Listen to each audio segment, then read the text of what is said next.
Hello बच्चों, good morning. Combo classes में आपका बहुत बहुत स्वागत है। कैसे हो आप सब? आज की क्लास में हम लोग पढ़ने वाले हैं क्लास 12 का टॉपिक है यूनिट 3 पढ़ेंगे। यूनिट 3 का नाम है हमारा करंट इलेक्ट्रिसिटी। उसमें हम लोगों ने बहुत सारी टॉपिक पढ़ा था, अभी हम लोगों ने कल के वीडियो में देखा था। आज की वीडियो में हम लोग देखने वाले हैं ओम्स लॉ क्या होता है, रेजिस्टेंस क्या होता है, साथ ही साथ वीआई ग्राफ क्या होता है, रिलैक्सेशन टाइम क्या होगा और मीन फ्री पाथ क्या होगा। ठीक है, यही आज हम लोग इस क्लास में पढ़ने वाले हैं। कल की वीडियो में हम लोगों ने मोबिलिटी के बारे में पढ़ा था, रजिस्टिविटी पढ़ा था, कंडक्टिविटी पढ़ा था। आज वीडियो हम लोगों का जो है बहुत मजेदार होने वाला है, इसलिए आप वीडियो के अंत तक बने रहिए, मजा आने वाला है। चलिए तो स्टार्ट करते हैं ओम्स लॉ को। ओम्स लॉ जो अगर देखा जाए क्लास 10th में और क्लास 12th में दोनों ही क्लास में है। दोनों ही क्लास में अगर देखा जाए एग्जाम के व्यू से तो दोनों ही क्लास के लिए ये इंपॉर्टेंट टॉपिक है और दोनों ही क्लास में इसको बखूबी नियर अबाउट हर एक पेपर सेट में, जितने भी पेपर सेट से बीएससी या यूपी या जो भी बोर्ड बनाते हैं उसमें से कंफर्म है कि ओम्स लॉ किसी न किसी पेपर सेट में आता ही आता है। तो चलिए हम ओम्स लॉ को पढ़ना स्टार्ट करते हैं। ओम्स लॉ को अगर पढ़ने के लिए बात करें तो ओम ने एक रूल दिया था, उसी को हम लोग ओम्स लॉ के नाम से जानते हैं। ओम ने क्या बताया था कि अगर ये हमारे पास कोई सर्किट है, ये वायर है, अगर हमारे पास कोई एक सर्किट है, एक ये सर्किट हो गया है ना, ये एक सर्किट है, इसको हम क्या किए हैं, किसी प्लस और माइनस से कनेक्ट किए हैं, किसी सेल या बैटरी से कनेक्ट किए हैं।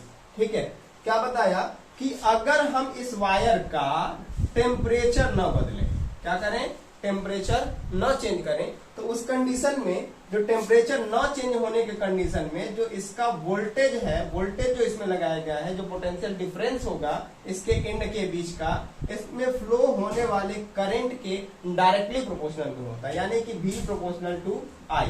इसका मतलब ये है कि जब हम वोल्टेज बढ़ाएंगे तो करंट भी बढ़ता जाएगा और जब करंट बढ़ाएंगे तो वोल्टेज भी बढ़ता जाएगा। या फिर ऐसा कह सकते हैं कि अगर वोल्टेज को हम कम करते हैं तो उसी रेशियो में करंट भी क्या हो जाएगा, डिक्रीज हो जाएगा। इसका मतलब ये होगा कि V और I जो है एक दूसरे के डायरेक्टली प्रोपोर्शनल में, दोनों एक दूसरे पर डायरेक्टली डिपेंड करते हैं।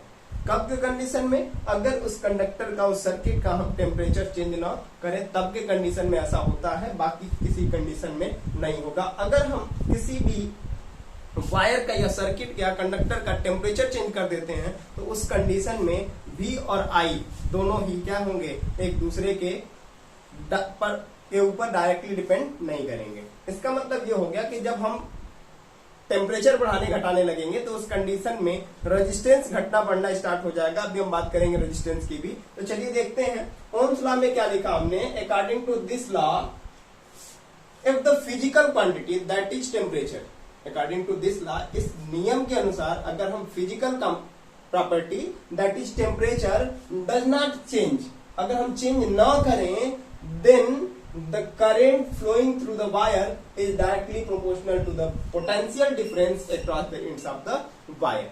वही चीज हमने यहां भी बताया। अब देखिए यहां इसको मैथमेटिकली लिखते हैं तो लिखेंगे V प्रोपोर्शनल टू I। क्या लिखा हम लोगों ने, V प्रोपोर्शनल टू I, या फिर हम लिख सकते हैं इसी को I प्रोपोर्शनल टू V भी लिख सकते हैं। ठीक है, चलिए हम V प्रोपोर्शनल टू I को ही लेकर के चलते हैं। फिर हम बात करते हैं कि V प्रोपोर्शनलिटी हटेगा ये तो एक कांस्टेंट आ जाता है R, और इसी R को हम कहते हैं रेजिस्टेंस के नाम से जानते हैं। क्या जानते हैं, इसी R को हम रेजिस्टेंस के नाम से जानते हैं। अभी हम रेजिस्टेंस की बात करेंगे कि होता क्या है।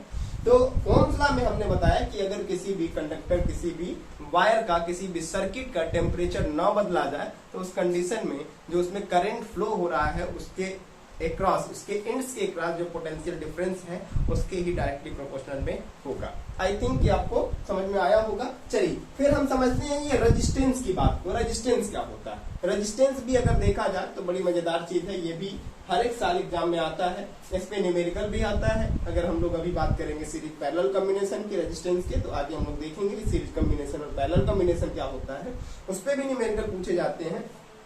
फिर अब रेजिस्टेंस की बात करते हैं। अब हम इस वायर को थोड़ा सा एक्सपैंड करके बना रहे हैं, है ना। ये वायर को हमने बना दिया, ये है वायर हम लोगों का, और ये वायर जो है आ करके किसी सेल या बैटरी से कनेक्ट है। ध्यान से समझिएगा, सुनिएगा बात को, एकदम क्लियर हो जाएगा। हमें पता है कि ये जो वायर बना हुआ है वो बहुत सारे एटम से ही मिलकर के बना होगा। क्या होगा? बहुत सारे एटम या मॉलिक्यूल से ही मिलकर के बना होगा, और इन्हीं के बीच में जब फ्री इलेक्ट्रॉन मूव करके एक एंड से दूसरे एंड तक जाता है, इस पूरे में भरा गया है, क्या होता है, इलेक्ट्रॉन इधर से निकल करके और इधर की तरफ मूव करते हुए और पॉजिटिव प्लेट पर आता है। तो इसी को हम कहते हैं फ्लो ऑफ करंट। जब ये इलेक्ट्रॉन इसमें से होकर के पास होता है, इसमें से होकर के पास होता है, तो क्या करता है, एटम के साथ क्या करने लगता है, कोलिजन करने लगता है। क्या करने लगता है? कोलिजन करने लगता है, टकराने लगता है। और जब टकराता है तो कुछ अपनी एनर्जी को भी यही क्या कर देता है बेटा, लॉस कर देता है। इसका मतलब ये हुआ कि जब वो वायर के थ्रू, कंडक्टर के थ्रू जब पास कर रहा है, तो उसके मॉलिक्यूल्स, किसके, कंडक्टर के या एटम के, जो कंडक्टर के या वायर के जो एटम या मॉलिक्यूल्स हैं, उनको रोक रहे हैं, उनको आगे बढ़ने से रोक रहे हैं, उसको आगे बढ़ने से अपोज कर रहे हैं। इसी प्रॉपर्टी को हम कहते हैं रेजिस्टेंस ऑफ द वायर। तो हम कह सकते हैं the opposing property of the electric current by the conductor और wire is called as electrical resistance. फिर हमने इसका डिफिनेशन लिखा कि it is defined as the measurement of, it is defined as the measurement of opposition. Opposition का मतलब क्या होता है, रोकना। क्या करना, रुकावट डालना, परफेक्टली रुकना नहीं, केवल रुकावट डालना। केवल क्या कर रहा है, opposition to the flow of current, to the flow of current in an electrical circuit is called as क्या, इलेक्ट्रिकल रेजिस्टेंस। इसको हम कैपिटल आर से डिनोट करते हैं। किससे डिनोट करते हैं, कैपिटल आर से। इसका यूनिट जो होता है ओम होता है, जिसको हम इस वर्ड से, इस अल्फा, इस डिजिट से, इस नंबर से या इस सिंबल से उसको डिनोट करते हैं। चलिए इसका फार्मूला यही लगे हाथ देख लेते हैं। आर इक्वल टू यहीं से निकाला जाए तो आर इक्वल टू हमारा हो जाएगा V अपॉन आई। इतनी बात क्लियर है, कोई दिक्कत नहीं। फिर समझते हैं, V अपॉन आई हम लोगों का हो गया। क्या हुआ, हम लोगों ने देखा कि इलेक्ट्रिकल रेजिस्टेंस जो होता है, measurement of opposition of electric current by the conductor होता है, कि कितना वो करंट को रोक सकता है, उसी को हम क्या कहते हैं, क्या कहते हैं, इलेक्ट्रिकल रेजिस्टेंस के नाम से जानते हैं। फिर बात करते हैं इलेक्ट्रिकल रेजिस्टेंस के बाद आता है कंडक्टेंस। रेजिस्टेंस रुकावट होता है, कंडक्टेंस चलने देना होता है। क्या होता है, रेजिस्टेंस का मतलब कि रुकावट डालना, और कंडक्टेंस का मतलब कितनी तेजी से वो फ्लो कर सकता है। तो दोनों ही एक दूसरे के क्या है, एंटोनिम्स हैं, दोनों ही एक दूसरे के क्या है, अपोजिट वर्ड्स हैं, रेजिस्टेंस और कंडक्टेंस। तो हम कह सकते हैं कि रेजिस्टेंस के रेसिप्रोकल को, रेजिस्टेंस के रेसिप्रोकल को ही हम क्या कह सकते हैं, कंडक्टेंस का नाम दे सकते हैं। तो वही हमने लिखा, electrical conductance, the reciprocal of electrical resistance is called as electrical conductance. वही हमने सेम चीज लिखा कि रेजिस्टेंस के रेसिप्रोकल को ही हम क्या कहते हैं, कंडक्टेंस के नाम से जानते हैं। तो इलेक्ट्रिकल कंडक्टेंस का फार्मूला हो गया हम लोगों का 1/r। अगर इसके बेस पर बात करें तो यहां से ये हो जाएगा I अपॉन V। इस तरह से भी लिख सकते हैं, क्योंकि R की वैल्यू जब V अपॉन I यहाँ पे हम पुट करेंगे तो क्या हो जाएगा, ये उल्टा हो जाएगा। बात क्लियर है, कोई दिक्कत नहीं। चलिए फिर आगे देखते हैं। आगे भी अगर हम बात करें कि इसका यूनिट क्या होगा, इलेक्ट्रिकल कंडक्टेंस का, तो जैसे इसका यूनिट ओम हुआ था, तो ओम का जब रेसिप्रोकल करेंगे तो ओम इनवर्स हो जाएगा। तो हमने लिखा इसका यूनिट जो होगा ओम इनवर्स होगा, या फिर ओम का देखिए OHM होता है। इसका जब रेसिप्रोकल करेंगे तो M को पहले ला देंगे, H को उसके बाद और O को सबसे लास्ट में, तो क्या हो जाएगा, MHO हो जाएगा। क्या होगा, महो हो जाएगा, MHO हो जाएगा। ठीक है, इसके अगर हम बात करें, अब देखिए समझते हैं इलेक्ट्रिकल रेजिस्टेंस का यूनिट, और यूनिट तो हम लोगों ने देख लिया, डिनोशन देख लिया। इसका जो डायमेंशन होगा वो हो जाएगा ML-2 T-3 और A-2। दिस इज द क्या, A-2 नहीं, सॉरी A2, और ये हो जाएगा इसका क्या चीज हो जाएगा, ये हो जाएगा बेचारे का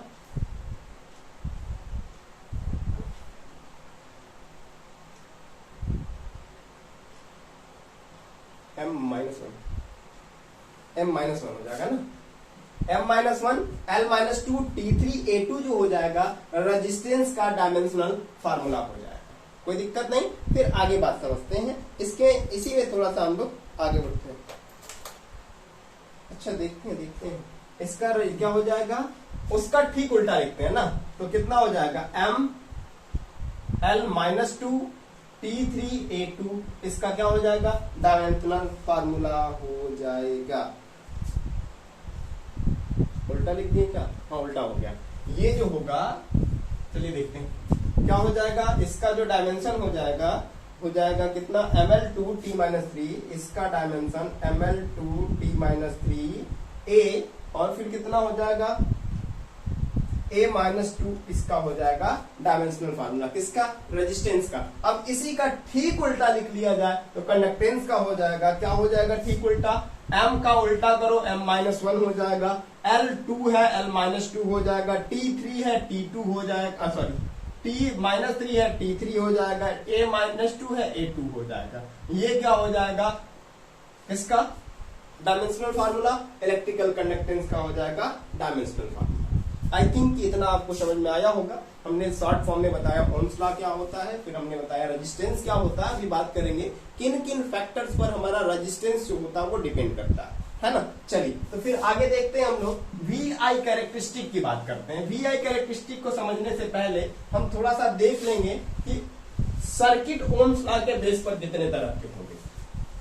ओम्स लॉ के बेस पर सर्किट जो होंगे वो कितने तरह के होंगे। तो अगर सर्किट की बात करें तो दो टाइप का सर्किट होगा। एक होगा ओहमिक सर्किट होगा और दूसरा जो होगा अनओहमिक या नॉन ओहमिक कह सकते हैं, अनओहमिक सर्किट होगा, है ना। एक होगा जो हमारा ओहमिक सर्किट होगा और दूसरा होगा अनओहमिक सर्किट।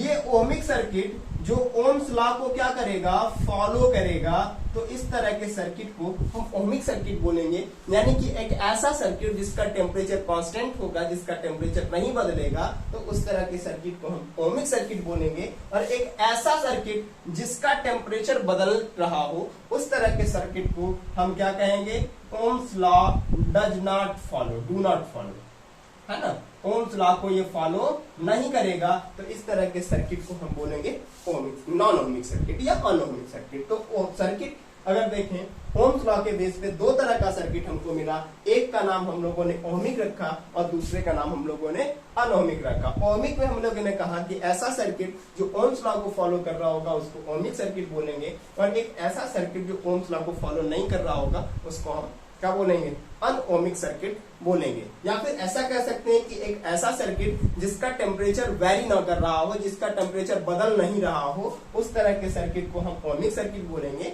और ऐसा सर्किट जिसका टेम्परेचर बदल रहा हो टाइम टू टाइम, तो उस तरह के सर्किट को हम क्या बोलेंगे, अनओहमिक सर्किट के नाम से जानेंगे। ठीक है, चलिए अब थोड़ा सा इसको इरेज करते हैं, है ना। इरेज करके फिर आगे बढ़ते हैं। स्क्रीनशॉट आप ले करके लिखते रहिएगा।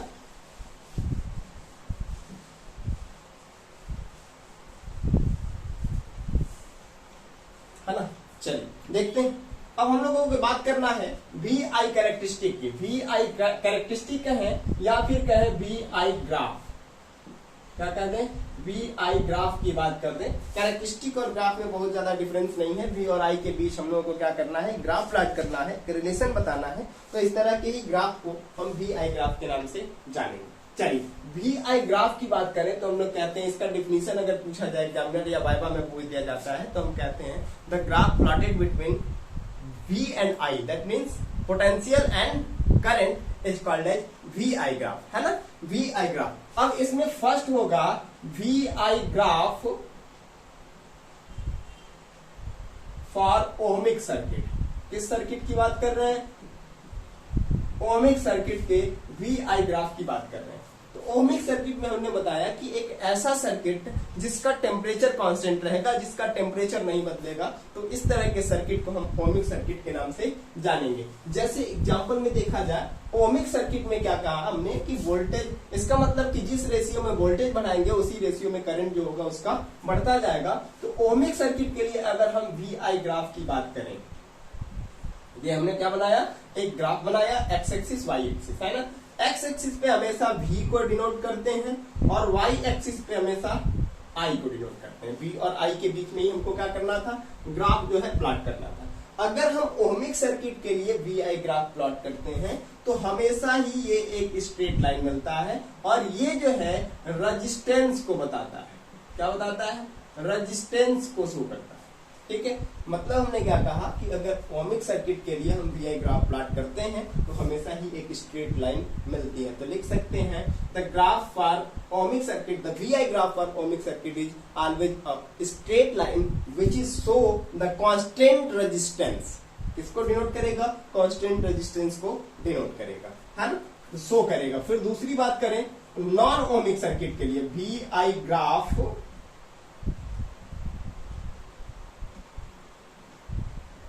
अनओमिक सर्किट। किसकी बात करें? अनओमिक सर्किट के लिए हम वी आई ग्राफ की बात कर रहे हैं। अब अनओमिक सर्किट की बात अगर किया जाए तो अनओमिक सर्किट में क्या होता है कि एक ऐसा सर्किट जिसका टेम्परेचर क्या करता हो, वेरी कर रहा, कभी कम कभी ज्यादा, कभी कम कभी ज्यादा। तो इसमें अगर हम इसके लिए वी आई ग्राफ की बात करें, ये हो गया हमारा वोल्टेज, ये हो गया हमारा करंट। इसके लिए अगर हम वी आई ग्राफ प्लॉट करना चाहते हैं तो इसमें दो तरह से मिल सकता है। हो सकता है कि टेम्परेचर कम हो रहा हो सकता है कि टेम्परेचर ज्यादा हो रहा हो। तो एक ग्राफ ऐसे मिल सकता है जो कि क्या करेगा, वेरिएबल रेजिस्टेंस को बताएगा।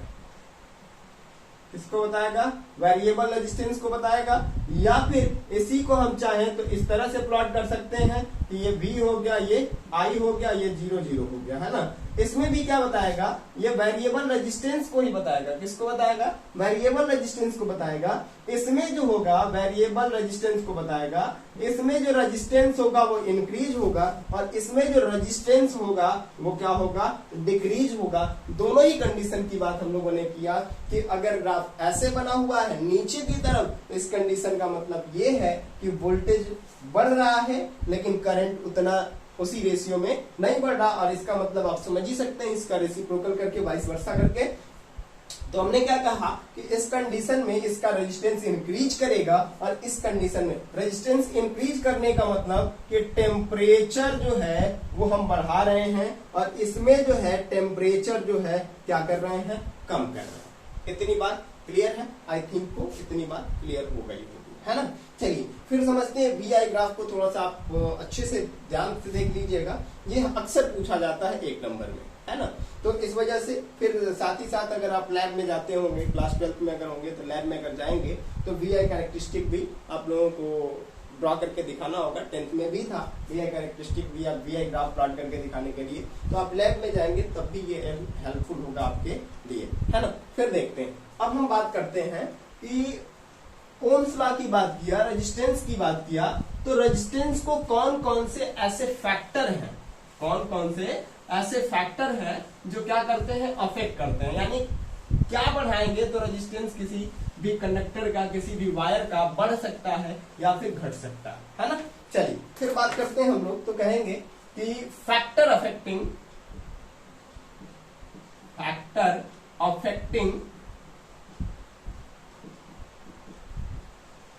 The resistance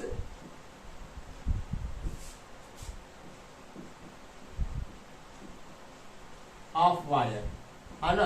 factor affecting the resistance of wire, यानी कौन कौन से ऐसे फैक्टर हैं जो किसी वायर के, किसी कंडक्टर के रेजिस्टेंस को अफेक्ट करते हैं, है ना। तो पहली बात करें, पहला जो है लेंथ जो है अफेक्ट करेगा।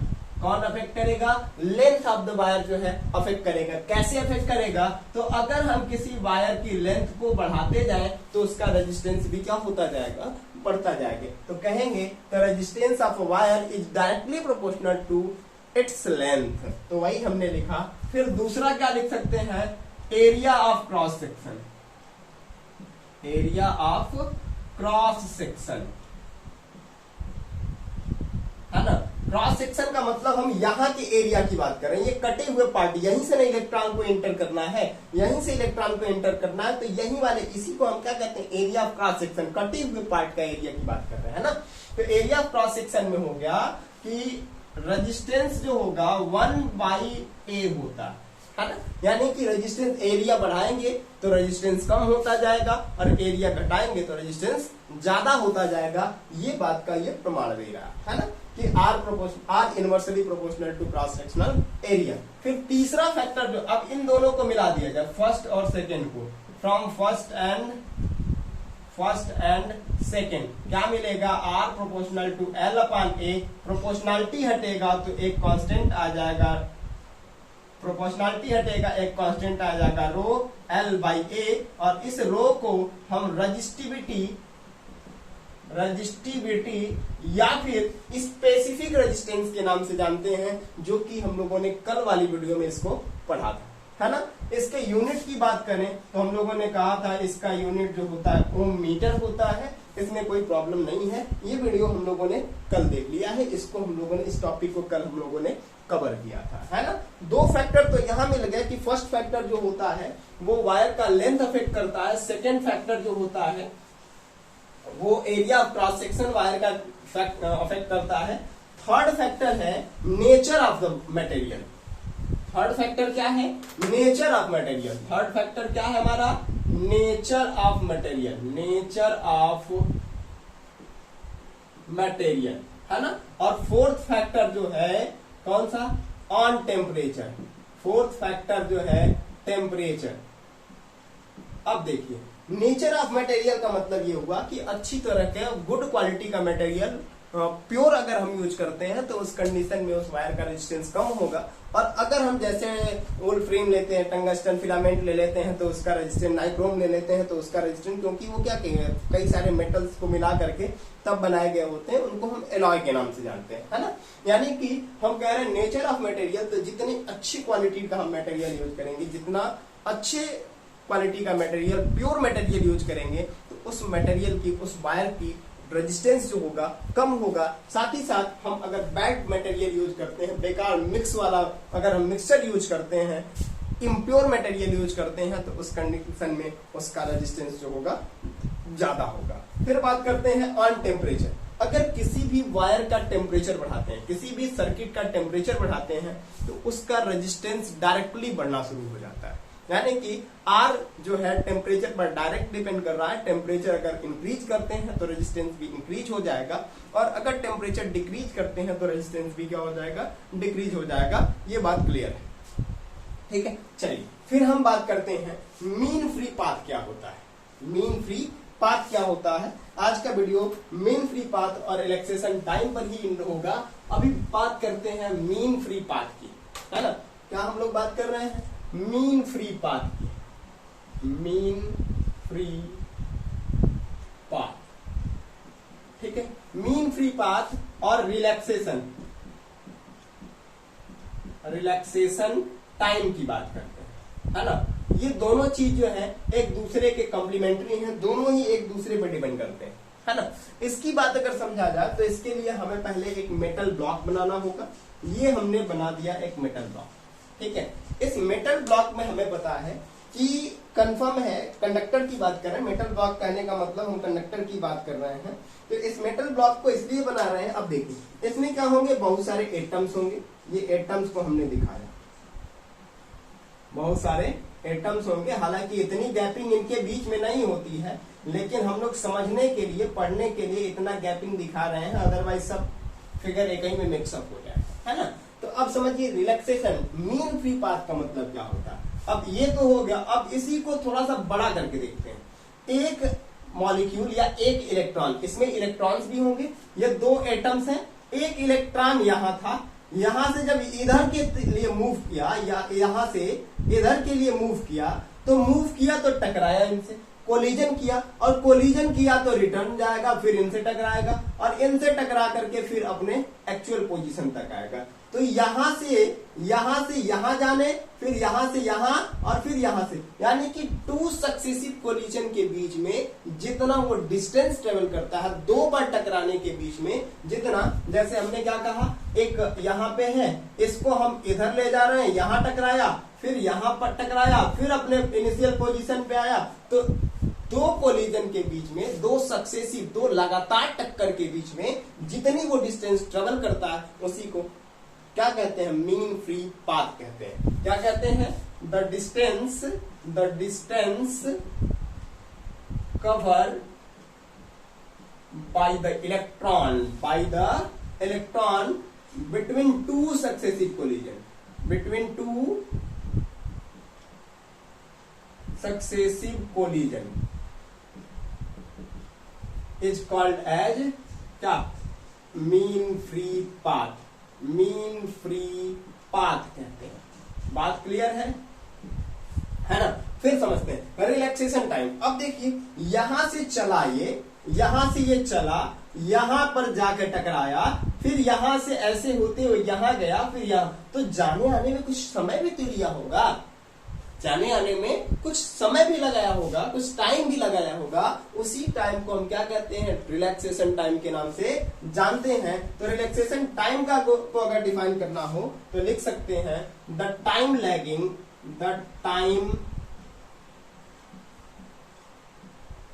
Lagging between two successive collision, two successive collision is called as क्या, relaxation time, है ना? relaxation time it is denoted by